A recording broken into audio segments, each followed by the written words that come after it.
Hello and welcome to WP. This week there were comments that outraged the LGBTIQ community. City of Perth Mayor Basil Zempilas apologised for transphobic remarks he made on talkback radio, but that's now led to a petition for an LGBTIQ event to be moved from the city. I talked to petition organiser Paul van Lieshout Hunt. Well, this is the huge problem that Basil Zempilas faces now as the elected official and the elected Lord Mayor of the City of Perth, while also being a talkback radio host for the remainder of the year. There is a very core belief that I hold that, if you're in the Fourth Estate, stay in the Fourth Estate, and, we report on the game, but we don't play it. And now he's in the game, and he has to be very careful with what he says, and this should be a huge wake-up call to not just Basil Zempilas, but any leaders in Western Australia, no matter what role they have. But if they hold a leadership position or a position of high profile, they have to be very careful with what they say. Is he having trouble delineating between the two? He is already having trouble, as you say, sort of splitting his two roles, and I think he's really going to struggle to, going forward, to separate the role of Lord Mayor and the role of being a broadcaster and a reporter. Those two jobs should be done by separate people, and I think that's become very apparent with his latest comments, which is now subsequently apologised for. But, how do we actually believe his apology? Number one, how genuine is it? And number two, everything that I'm sure you've learned, as has other journalists and broadcasters, says that it's better not to make a comment that you're going to regret than and try to take it back than it's better to not make a ridiculous comment or statement than to make it and try and take it back, is what I'm trying to say. What's your take on these comments? Are they inherently wrong to say to begin with? Absolutely, I think so. I think, and to say that the vile things that he said on air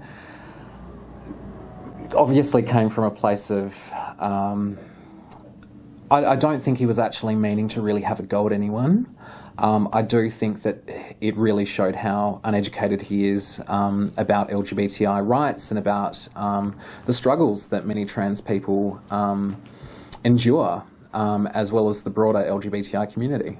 What does the LGBTIQ community tell you about these comments? They're very upset, and I think understandably so. When the Lord Mayor of a city comes out and says comments of that nature, there are obviously going to be very offended and incredulous reactions. His comments will have done more harm than good for him, but also for the Pride community. I mean, why should we hold the annual Pride Festival, which celebrates diverse sexuality and gender and LGBTI rights, in a city that is not going to support our values and the values that the organisation represents? It's fine, we can take our festival to the City of Vincent, where their Lord Mayor, Emma Cole, is very progressive and very welcoming of all people on the rainbow spectrum. Moving forward, where do you want to go from this point? I think I will be taking a petition, we'll be taking a copy of the petition to the council chambers at the next council meeting and asking to speak with Basil. I will also be looking at arranging some training and educational awareness for him and the rest of the City Council. And if it comes to it, I will pay for it myself to be delivered. Do you think that he's going to take it up?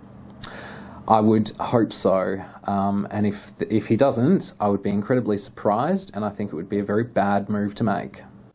And now, the AMAWA's President, Dr. Andrew Miller, has this week's commentary on COVID-19. Well, a week sure is a long time in Western Australia. The weather's changed, the COVID policy's changed, and unfortunately the news coming out of Europe has changed. And the US also going up and up and up with their case numbers. These are not countries that haven't tried to bring this under control, but their disease had gotten so far advanced that it's very, very difficult to put the genie back in the bottle. Down here in Australia, we see Victoria successfully coming out of lockdown, and good on them for getting their disease under control, probably unprecedented anywhere in the world, apart from Wuhan, the amount of disease they had and the way they've managed to control it. So we've seen what it takes, and the medicine is terrible. 6 weeks of lockdown, very, very harsh on everybody. Western Australia, well, we've flipped 180 degrees, and we're now moving to a controlled border, which in some instances will actually be easier to get across than that of other states. So, for example, coming out of the Melbourne hotspot, you won't need to apply for an exemption to come into Western Australia as you do into some other states. However, there is a process, I think a reasonable one, to undertake clinical questionnaires and to do temperature checks at the airport, and some people will have to have a COVID test as a result at the airport. Everyone will have the option to do so. This is the plan. Hopefully that's what they'll implement.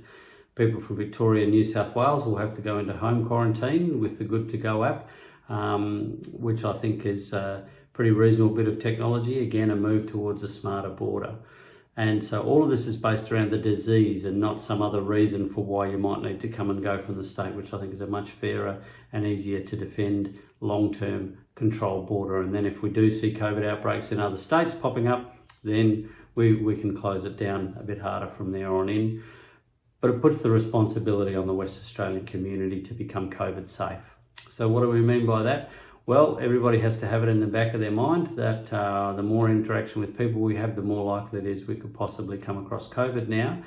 So I think to help with tracking and tracing, we need to get on with sewage testing. Let's actually deliver it, not talk about it. Get on with QR codes and registration of businesses. Let's get on with it, not just talking about it. Let's have that conversation in the community about masks. When are we going to be wearing them? In what circumstances? So obviously, indoor, crowded locations, longer periods of time, this virus can spread in an airborne way. People need to be wearing masks to increase their protection around that. It also reminds you not to touch the face. When you cough, it's a lot less likely you're going to infect someone else, and if the person standing next to you when you cough is also wearing a mask, even less likely that they're going to breathe it in. So let's get smart about this. We've been very lucky so far. We've been very isolated so far. And we need to not get cocky, and we need to not be arrogant. We need to, as a community, adopt a new way of living so that we can keep our businesses open, so that we can keep our border controlled, but have people fairly coming and going. And I think that that's a good development. As far as airflow is concerned, we haven't really had those conversations yet. We need to get a lot more ventilation through our buildings. Have a look at the Germans. They're looking at the Luften concept of just a lot of air flowing through buildings. A lot of our energy conserving air conditioning that we've put in the last 30 years doesn't circulate a lot of air in from outside, and so those places become stagnant. We need to be getting hold of carbon dioxide monitoring so that we can check our workplaces and all these areas to be sure that we're getting sufficient air through, that if there's anyone breathing out COVID in the room, that's getting flushed out of there. So Western Australia certainly is back connected to the main game now. I think we need to be realistic and expect that at some point we will have an outbreak. We've got to hope that our tracking and tracing is going to be up to the task, and we have to hope that our health system is going to be up to the task. And in that vein, we've got to get on with the PPE fit testing. We've got to get on with getting a better standard so that we know that we'll have airborne protection included for anyone who's looking after suspected or probable or confirmed COVID cases. That's just basic stuff that we haven't yet got in place because governments take a long time to do things, and there's a lot of barriers you've got to get past, including, I have to say, some doctors' egos, unfortunately, to get people to accept that this is where we need to go. In terms of the preparation of the workforce, we've been asking for a fair go from the government in terms of contracts for senior doctors and leave for younger doctors, and why is it that public servants are the only people in the community who are still doing the budget repair thing when we've got a budget surplus. It's not about money, it's about looking after our healthcare workers who will be on the front line of this thing, and who certainly are on the front line of preparation, and who are doing an incredible job trying to deal in a very stressed system even before we get to COVID. Record ambulance ramping last month, can you believe it? No flu to blame it on this year. Certainly no COVID around in our community, and yet still we had 3,000 hours of people too sick to get out of an ambulance, too sick to sit on a plastic chair. 3,000 hours of those people still stuck out on the road. So not good news for this government in the lead up to an election who are trying to trade on their health credentials. A lot for them still to fix, and we'll be nipping at their heels to get them there. Thanks very much for your time. And that's all for this week. We'll be back with another episode of WP next time, but until then, it's back to you. Thank you, Nelson. And that's our weekly news and current affairs. We have the latest news on our website and social media pages. No matter where you're watching, we wish you good health and take care. Have a nice evening.